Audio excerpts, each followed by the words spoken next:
So without further ado, we're going to jump right into the first question. Interesting, I've recently heard of this field. A field inspector was at my mom's house. She said she had to pay for her camera. What kind of camera do you use? I was thinking about claims adjusting, but this sounds good as well.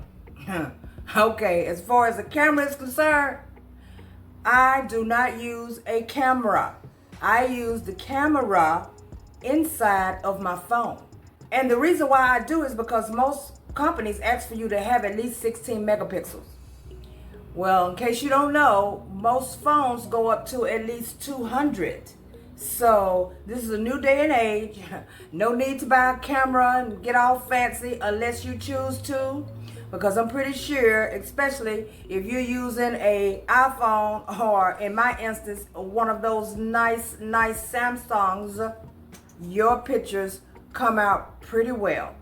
So I didn't see a need to have one. I did attempt to buy one when I first started out in the field, but it didn't work out too well. If the sun wasn't just right, the camera wasn't right. Okay, so with that being said, no cameras, I use my phone. Next question. Do you use apps to keep track of your mileage or anything? Okay. At one point, I was using an app to keep track of my mileage. But it didn't pan out too well when it got time for me to do my taxes. And I'm going to tell you why. Because when you do your taxes, you're either going to do either or. They're not going to allow you to claim your mileage and also claim your repairs or whatever you had to have on your car. So I'm going to give you an explanation of what I mean. Okay. As far as taxes are concerned, I'm going to put it up on the screen. Make sure you guys can see it so you can understand exactly what I'm saying. Actual car expenses.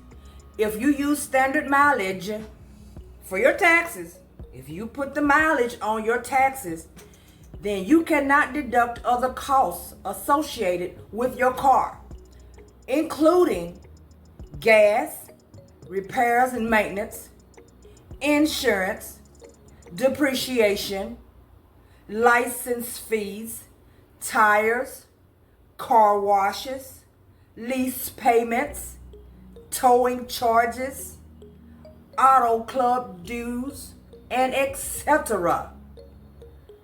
Did you guys not long ago see that my car broke down and I had to call a tow to get my car? You know we drive a lot of miles, but I'm pretty sure the gas adds up to be just as much, if not more. How often have you had to put your car into a repair shop for repairs? Have you had to buy tires? You get what I'm saying?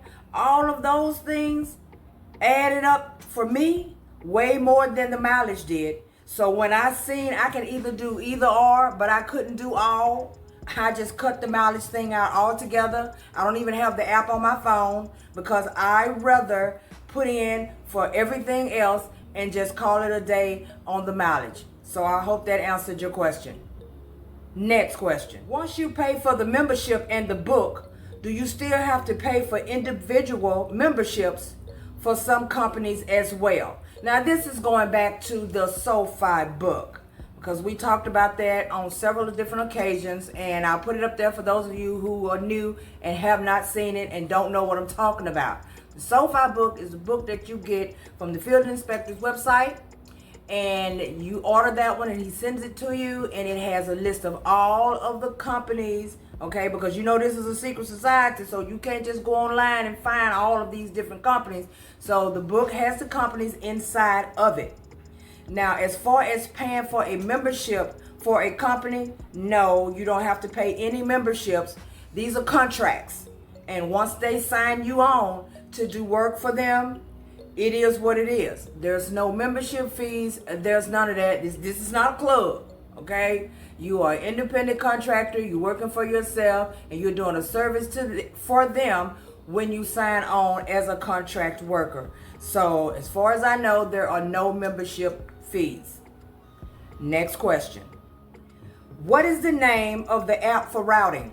Okay, so I'm going to give you guys that again. I know I did in the last video, but you know, just for the sake of it. Circuit, Circuit, Circuit. You can download it from the Google App Store, put it right on your phone, and you can put in your whole route of the day if you are doing field inspections for homes. You want to do that. And the reason why I say for a field inspection for homes is because if you're doing any type of commercial work, of course, all of those are going to require appointments. So since you're doing appointments, there's no need in using a routing route. There is no need in using a routing app because you are going based off of the appointment times that you set to go and meet these people. Next question.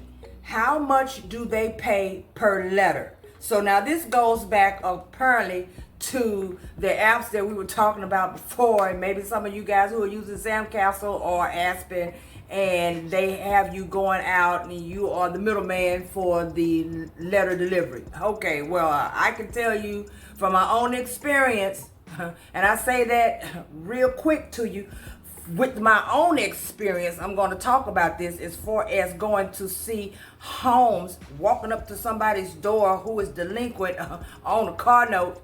It ain't much.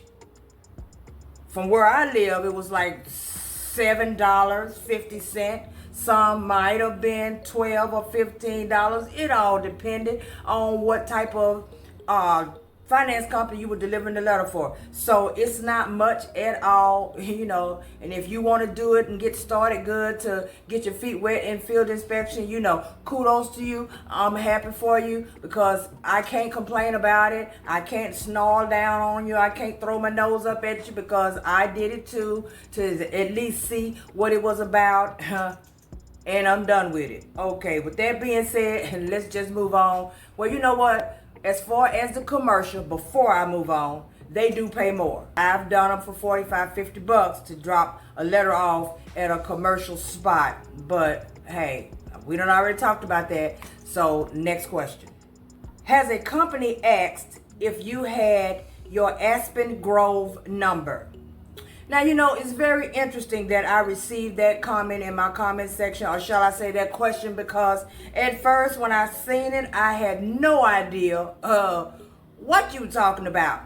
But as time progressed, because this happened maybe about a week or two ago, I received a invitation from a company in my email and said that they were excited and they seen that I worked in an area where they needed a lot of work done and they couldn't wait to get me signed on, and they were going to load me up with all of this workload, and they were going to send me over some DocuSigns, and she was insisting on sending me these DocuSigns without even asking all the questions. She said in the comments inside of the email, if you have any sort of questions, please let me know. I am sending over the DocuSign. And I'm like, wait a minute.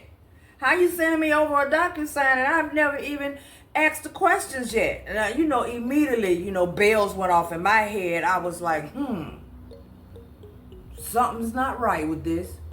So I had to insist on asking why they were insisting on sending me the DocuSign. And when I looked at it and read it, it asked for a Aspen Grove number. Now, as of today's date, in all honesty, I'm going to tell all truths, shame all the devils, I have no idea what a Aspen Grove number is. But that's not all they asked for. They also asked for me to have general liability insurance, E&O insurance, car insurance, and workman comp insurance. I was like, all of this insurance, well, I already got car insurance and I already have E&O insurance because I do loan signing, but at the same time, why do I have to have a separate general liability insurance? And what the heck are we using the workman comp insurance for? I wasn't getting what they needed me to do all of that for. So in my mind, I'm thinking, they must pay a lot of money. Workman comp insurance, they must be one of those companies that's going to require me to have a hard hat and some steel-toed boots. And I'm going to just show up at these locations all bossified.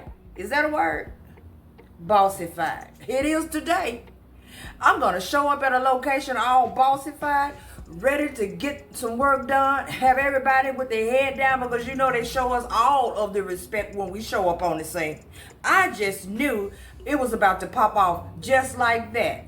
So I still had that question. What is the pay? I didn't sign the paperwork until I could see what the pay was. And it took her a whole day.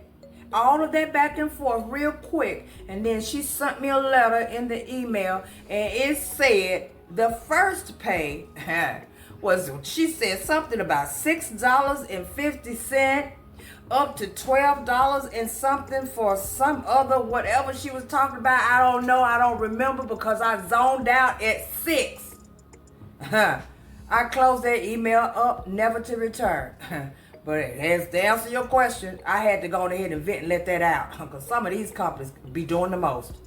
I have no idea what an Aspen Grove number is.